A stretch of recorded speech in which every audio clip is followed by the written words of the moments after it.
Nick, the Nick, Nick, the Nick, Nick, Nick. Nickelodeon. I love that song.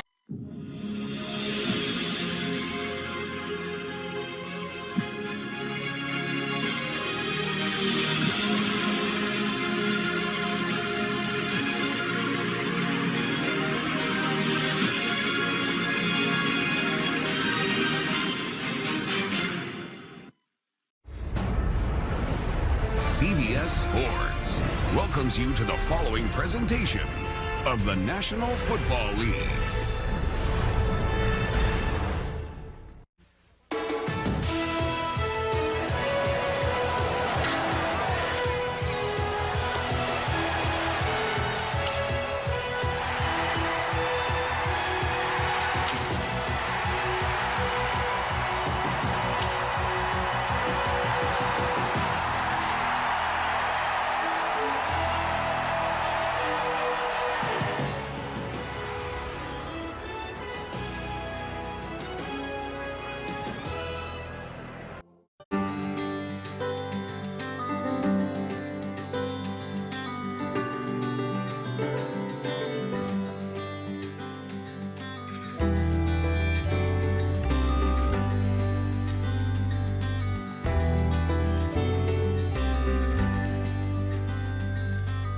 If life was a lesson, what did you learn?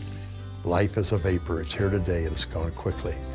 Most people either live in the past or in the future. Very few people live in the moment today. I thank God for this moment. This is just a beautiful moment. From humble beginnings to impacting the entire Christian music industry, join us as we journey through the life and legacy of the Gaithers, the songs, the stories, and the anointed messages behind the music. For me, people say, why do you keep doing what you do? I said 2 reasons, the same reason I started. I believe in the message, and I really do. And I just love 4-part harmony.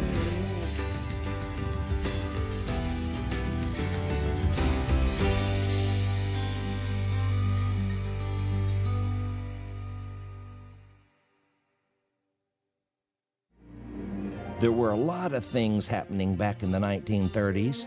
The United States and the world struggled through the Great Depression. The Empire State Building was completed and opened.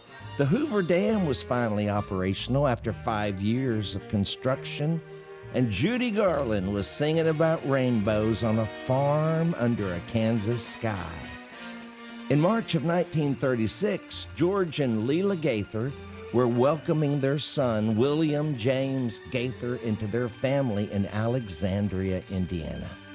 He would become known to the world as Bill Gaither. Later, he and his wife, Gloria, would become 2 of the most influential songwriters and producers in the history of Christian music. Hi, I'm Mark Lowry.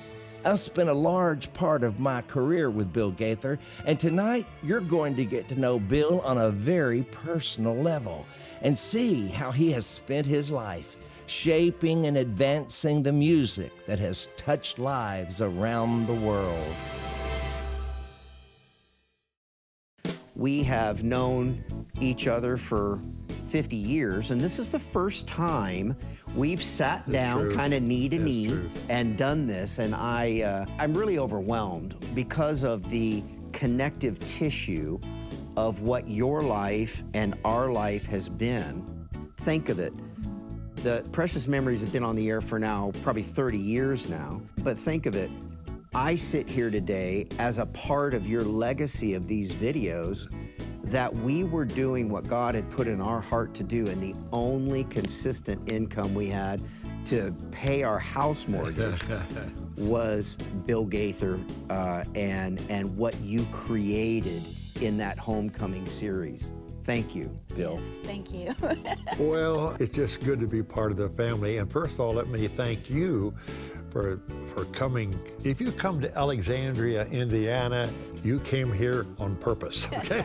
We came because we love you so much.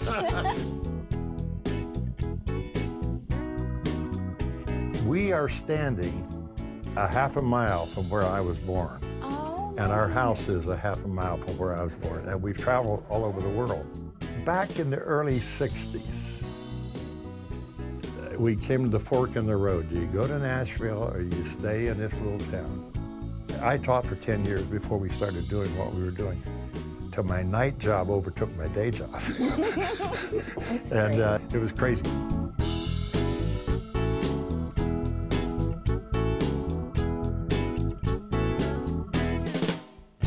Here, for a brief moment, I was a jock. I played a little bit of basketball. This used to be what I called my office, and we've just made it my study. This is really a man cave. Indiana is a combination of a lot of things for me. Part of it is a 500-mile race. Yeah. And I remember that. And this is the important part. On WIBC is the first time I heard a gospel quartet.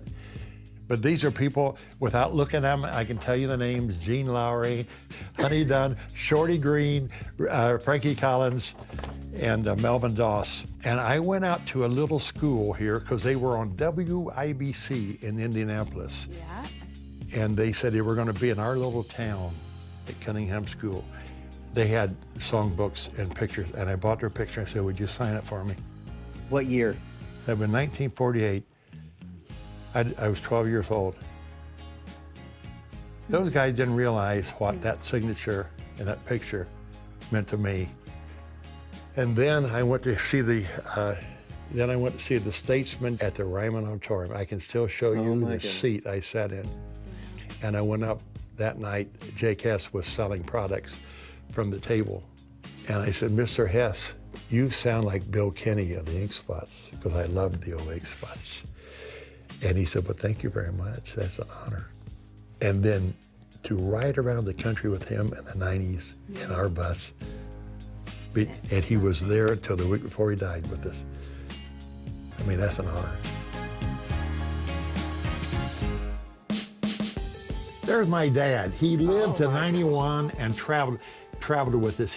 That was probably a year or two before he died. He was a tool and die maker. Oh, my goodness. So we would go to the family reunions, and everybody in our family worked at Delco Remy. They were mechanics. They did stuff with their hands. So at the family reunions, people would say, what's your son going to do? Well, he's going to go to Purdue and be an engineer. Well, what's your son? Well, he is on a Delco scholarship, going to be a tool and die maker. They get around to Dad, said, what's Bill going to do? Well, he likes music. The next question always was, what's he going to do for a living? Good question. So I don't know how many times artists come up to me and they say, you got any advice? I say, yeah, get a day job. And then at the same time, this little girl was growing up. Now I should have known with that kind of body language. I was biting off more than I could handle. Well, first of all, I didn't fall first in love with music. I was surrounded by music. My dad was a pastor. So music was a part of my life from the time I was little.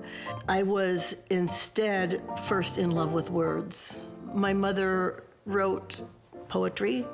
She created our worship piece. She was our worship resource in the churches that my dad pastored. She was a co-pastor in every sense of the word. She also was a painting artist, so I've watched, I can remember a color forever. If I'm decorating a room, I think in colors and I think in words, because she did the same thing with words. The shading of a meaning, you don't just get a word, you get the right word. That doesn't mean it has to be a big word. It can be a very small word, but it has to be the right word. For example, if I said to you, you cannot use the word house. I'm a poet. I have to choose the right word. I can't use house.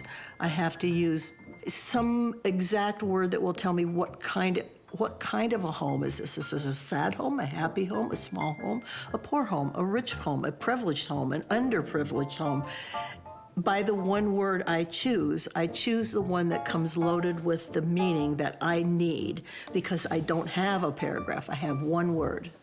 We'll be right back after this short break.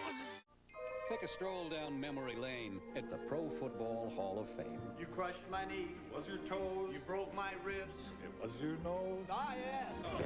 I remember it well. You sacked me once. I sacked you twice. In pouring rain. No, it was nice. Ah, yes. But when you go, don't forget your Visa card, because the Hall takes the NFL's best, but not American Express. See ya, Nitschke. It's Butkus. Ah, yes. Visa, it's everywhere you want to be.